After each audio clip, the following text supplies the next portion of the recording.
कुरान मजीद की सूरतुल अंबिया पुकारती है, लोगों के हिसाब का वक्त करीब आ गया है और वो गफलत में मुंह मोड़े हुए हैं। तफसीर इब्ने कसीर के मुताबिक ये वो वक्त होगा जब दुनिया में कोई अल्लाह कहने वाला बाकी न रहेगा और ज़मीन की रूह मर जाएगी। मसाजिद महज सजावटी इमारतें रह जाएंगी, मगर हिदायत का चिराग गुल हो चुका होगा। इल्म दीन आलमों के सीनों से उठा लिया जाएगा और जाहिल लोग रहनुमा बनकर इंसानियत को भटका देंगे। जब जमीन पर शिर्क, बुत परस्ती और जुल्म की स्याही हद से बढ़ जाएगी तो रब्बे कायनात का गजब हरकत में आएगा। कायनात का टिकिंग क्लॉक अब अपने आखिरी लम्हात की तरफ बढ़ रहा है। मगर अल्लाह जो अपने बंदों से 70 माओं से ज्यादा प्यार करता है, वो अपने वफादारों को तन्हा नहीं छोड़ेगा। खुदाई मंतिक यहाँ अपना कमाल दिखाती है कि क़यामत की हौलनाकियां सिर्फ बदतरीन लोगों के लिए मखसूस हैं। सही मुस्लिम की हदीस के मुताबिक यमन की तरफ से एक निहायत लतीफ़ और मुश्क से ज़्यादा खुशबूदार हुआ चलेगी। तफसीर इब्ने कसीर बयान करती है कि ये हुआ इतनी बारीक होगी कि अगर कोई मोमिन किसी पहाड़ के गार में भी छुपा होगा तो ये वहां पहुंचकर उसे छू लेगी। इस हुआ के छूते ही हर वो शख्स जिसके दिल में जर्रा बराबर भी ईमान है, वो एक मीठी नींद सो जाएगा और उसकी रूह कब्ज कर ली जाएगी। ये अल्लाह का अपने बंदों से आखिरी सलाम होगा, जिसके बाद दुनिया में सिर्फ वो लोग बचेंगे जिन पर क़यामत का अजाब टूटेगा। अचानक निज़ाम शमसी का तवाज़ुन बिगड़ जाता है। सूरज अपने कदीम रास्ते को छोड़कर मगरिब की गहराइयों से नमूदार होगा। The sun rises from the west. लोगों की चीखें निकल जाएंगी, वो सजदों में गिरेंगे। मगर कुरान कहता है, आज किसी का ईमान लाना फायदा न देगा जो पहले ईमान न लाया हो। तफसीर इब्ने कसीर में दर्ज है कि उस वक्त तौबा का दरवाज़ा परमानेंट लॉक कर दिया जाता है। इसी अफरा तफरी में सफ़ा की पहाड़ी फटेगी और दाबतुल अर्ज़ नमूदार होगी। ये कोई आम जानवर नहीं, ये इंसानों की तरह कलाम करेगी और हर एक की हकीकत उसके माथे पर लिख देगी। मुनाफ़िक़त का पर्दा चाक हो चुका है। अब हर चेहरा मोमिन या काफिर की मोहर के साथ नंगा खड़ा है। और फिर हज़रत इसराफील सूअर फूंकेंगे और वो आवाज़ गूंजती है जिससे कहकशाएं रेजा रेजा हो जाती हैं। ये महज एक आवाज़ नहीं, ये मॉलिक्यूलर डिस्ट्रक्शन की वो लहर है जो एटमों के बंधन तोड़ देगी। कुरान फरमाता है, जब सूरज लपेट लिया जाएगा, जब सितारे बेनूर होकर झड़ पड़ेंगे और जब पहाड़ चलाए जाएंगे। इब्ने कसीर बयान करते हैं कि पहाड़ अपनी जगह से ऐसे उखड़ेंगे जैसे हवा में बादल और फिर रोई के गालों की तरह उड़ने लगेंगे। समुद्रों को आग लगा दी जाएगी। पानी हाइड्रोजन और ऑक्सीजन में तकसीम होकर शोलों के समंदर में बदल जाएगा।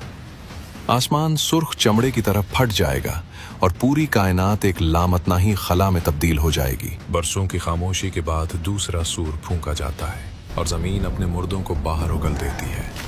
कुरान कहता है, तुम देखोगे कि हर दूध पिलाने वाली अपने बच्चे को भूल जाएगी। तफसीर इब्ने कसीर के मुताबिक लोग नंगे पांव और नंगे बदन होंगे, मगर खौफ इतना होगा कि किसी को अपना लिबास याद नहीं रहेगा। वो अपने पसीने में डूब रहे होंगे। किसी का पसीना एड़ियों तक, किसी का सीने तक, और बदबख्तों का पसीना उनके मुंह में दाखिल हो रहा होगा। ये दिन 50,000 साल लंबा होगा, जहां प्यास से जबानें कांटे बन जाएंगी और लोग मौत की तमन्ना करेंगे मगर मौत नहीं आएगी। लोग इस अजाब से तंग आकर सहारे की तलाश में अंबिया के पास दौड़ेंगे। वो हजरत आदम अलैहिस्सलाम के पास जाएंगे। ए आदम अलैहिस्सलाम, आप हमारे बाप हैं, हमारी सिफारिश करें। मगर वो माजरत कर लेंगे। वो हजरत नूह, इब्राहीम, मूसा और ईसा के पास जाएंगे, मगर हर कोई कहेगा, आज मुझे अपनी जान की फिक्र है। बिलाखिर तमाम मखलूक उस हस्ती के पास पहुंचेगी जो रहमत आलम सल्लल्लाहु अलैहि वसल्लम है।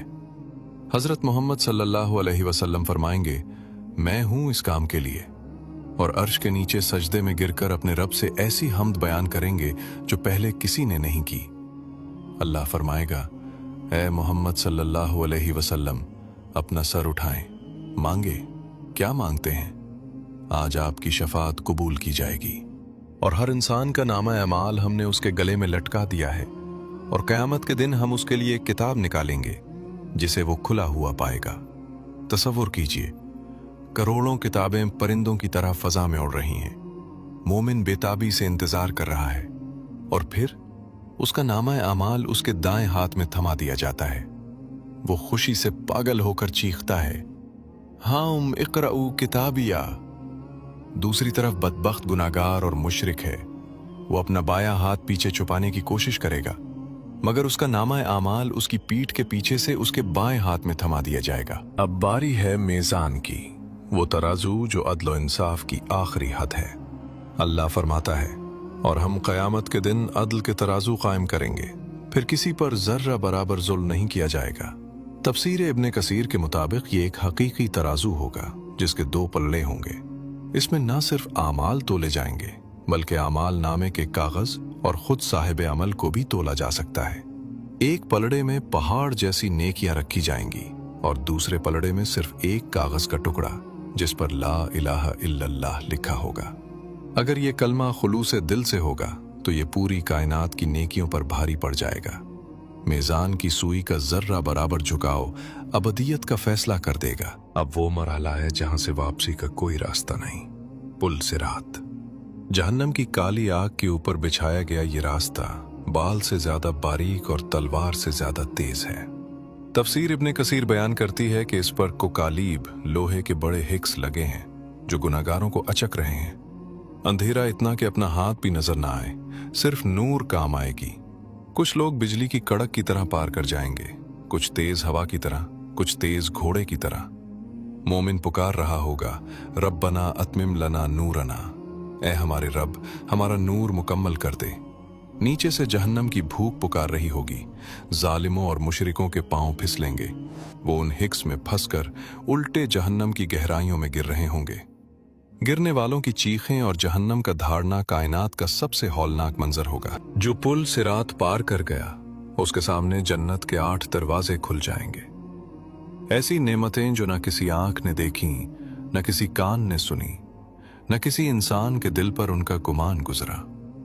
दूसरी तरफ वो जहन्नम है जहां का पीना पीप और लहू है और खाना जक्कूम के कांटेदार दरख्त। फिर मौत को एक मेढे की सूरत में लाकर जन्नत और दोज़ख के दरमियान ज़िबह कर दिया जाएगा। ऐलान होगा, ए अहले जन्नत अब हमेशा की जिंदगी है, और ए अहले दोज़ख अब कभी मौत नहीं आएगी। खेल अब खत्म हो चुका है, अबदियत का सफर शुरू हो रहा है। एक तरफ वो जन्नत है जिसकी चमक कभी मद्धम नहीं हो गई, और दूसरी तरफ वो जहन्नम है जहां का अजाब कभी खत्म नहीं होगा।